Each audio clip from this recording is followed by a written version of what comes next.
What's up, nerds? Nintendo are the kings of gaming magic. They've given us Mario, Zelda, Pokemon, Metroid, some of the most iconic franchises in gaming history. But here's the thing.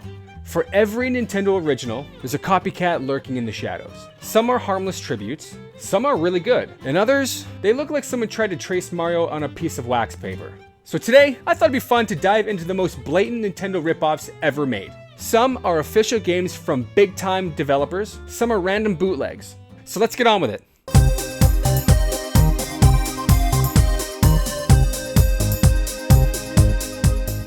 I'm leaving tonight and I'm not coming back, kid.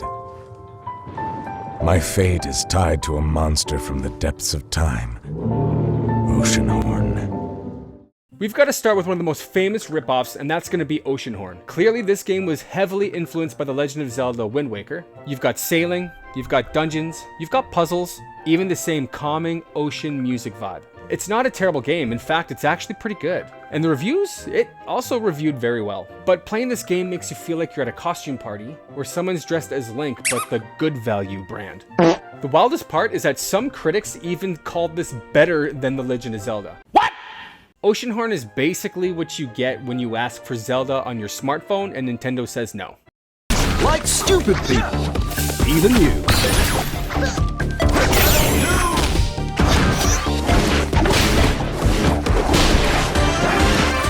Next up, let's talk about Sony's attempt at Smash Bros. We're talking about PlayStation All-Star Battle Royale. Smash Bros is one of Nintendo's crown jewels. A crossover fighter where Mario can uppercut Pikachu, Kirby can inhale DQ. DQ?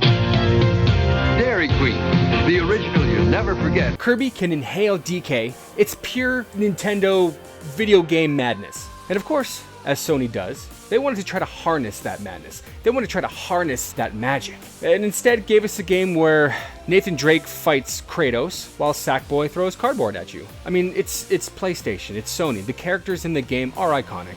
The actual problem with this game is that the fighting felt a little slow, like they had training weights on. You guys know, like the first season of Dragon Ball Z, when Piccolo and Goku take off their weighted clothes?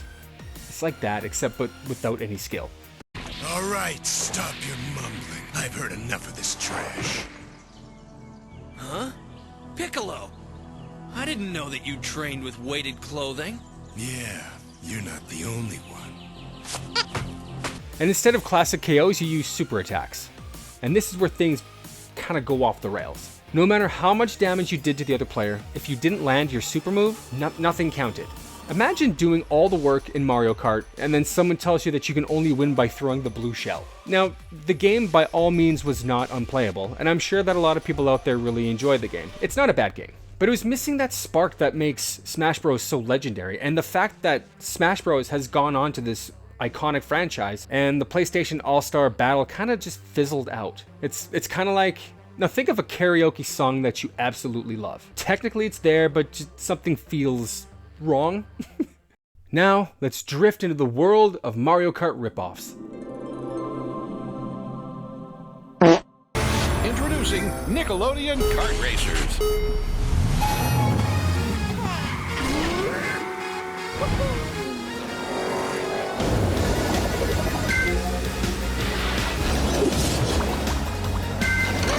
So let's talk about Nickelodeon Kart Racers. On paper, this should be amazing. You got SpongeBob racing Patrick. Pretty standard stuff. The turtles drifting around ooze tracks. Again, expected. It sounds like absolute chaos, but here's the thing. It's so flat and bland because they did not voice the characters. Yeah, you've got all these iconic Nickelodeon characters. You've got the Ninja Turtles, you've got SpongeBob SquarePants, you've got more that I can't think of right now. And none of them have actual voice actors. What's the point? All these Nickelodeon characters, completely silent. SpongeBob doesn't laugh, Patrick doesn't yell, and Michelangelo doesn't say cowabunga. He doesn't say cowabunga. They open their mouth and nothing comes out. Just nothing. It feels less like Mario Kart and more like a fever dream in a library. The tracks were bland, the slime gimmick didn't really add much, and overall it just kind of made you appreciate how polished Mario Kart has become. Nickelodeon, you had one job. You have all these iconic characters. Get them voice acted. Can't do that though, instead we got Nightmare Fuel.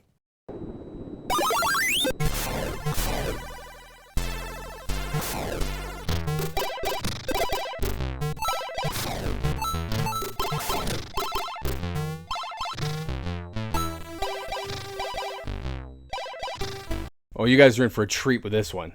Let's take it back to the 80s. Nintendo and Super Mario Bros. Were dominating the home console market. So what did companies do? They tried to follow in Nintendo's footsteps. They tried to take that Nintendo magic and put it onto their consoles. And that's how we got the great Giana sisters on the Commodore 64. And let me tell you, this wasn't inspired by Mario. It pretty much was Mario. Side-scrolling platforming? Check. Jump on enemies? Check. Mushrooms replaced by balls with faces? There were some changes. The resemblance was so blatant that Nintendo basically sent them the legal equivalent of Bowser breathing fire. The game was pulled almost immediately. I mean, even back in the 80s, Nintendo had the ninja lawyers, so what are you gonna do? I mean, maybe they didn't try to copyright capture mechanics and summoning and catching creatures, but the funny thing is that over time, the Giana sisters found their niche, and it actually became its own cult series, with sequels and remakes almost decades later. So in a weird way, being a ripoff pretty much saved them.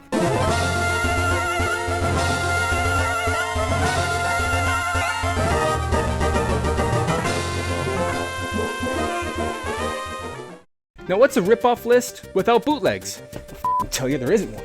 Enter Pokemon Quartz, the infamous ROM hack. This wasn't an official game, as you probably all know. It was some guy basically just saying, I'm sick of Pikachu and I want to make my own monsters in Microsoft Paint. Instead of Charmander, you get Barret, a lizard that looks like a gummy worm on fire, probably cinnamon flavor. Instead of Pikachu, you get Electrat. Electrat. Which looks like Pikachu if you want to...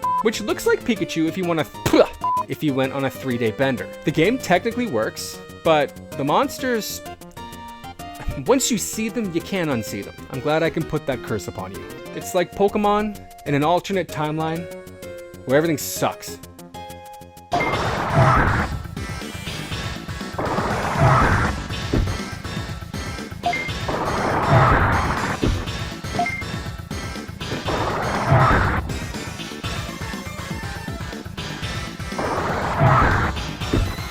Digimon is a ripoff.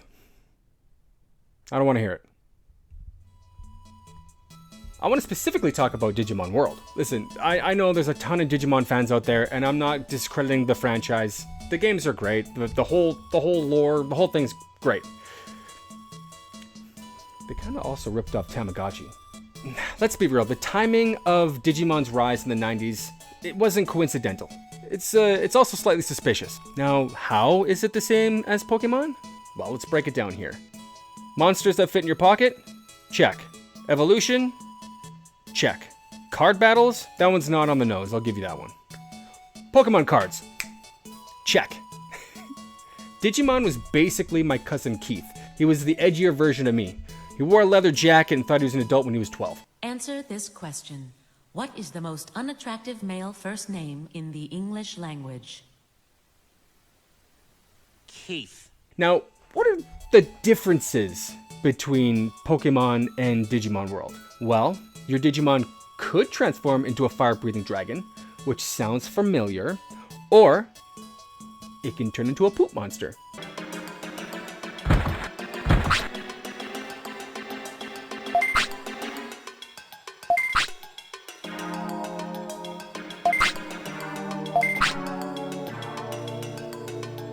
Nintendo would never. And I hope neither would you. Actually, now that I think about it, a giant poop Pokemon could work. That could be hilarious.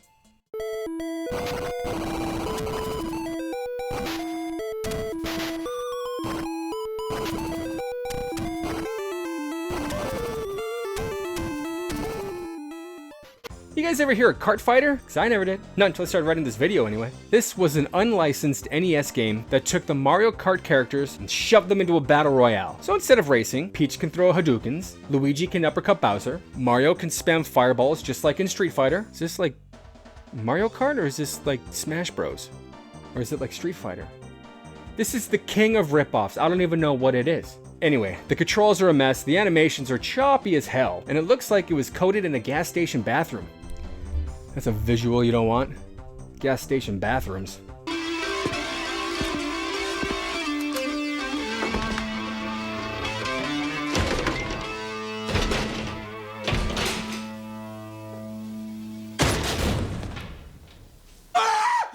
I'll be honest though, I'd still play this over Nickelodeon Kart Racers.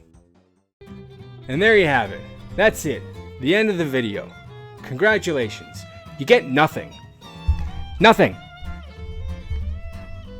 Those were the absolute worst Nintendo ripoffs that I can think of on the spot within like 12 minutes.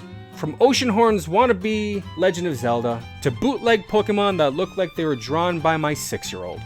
But worse, these games prove that nobody, and I mean nobody, does Nintendo like Nintendo. Love them or hate them, they're good.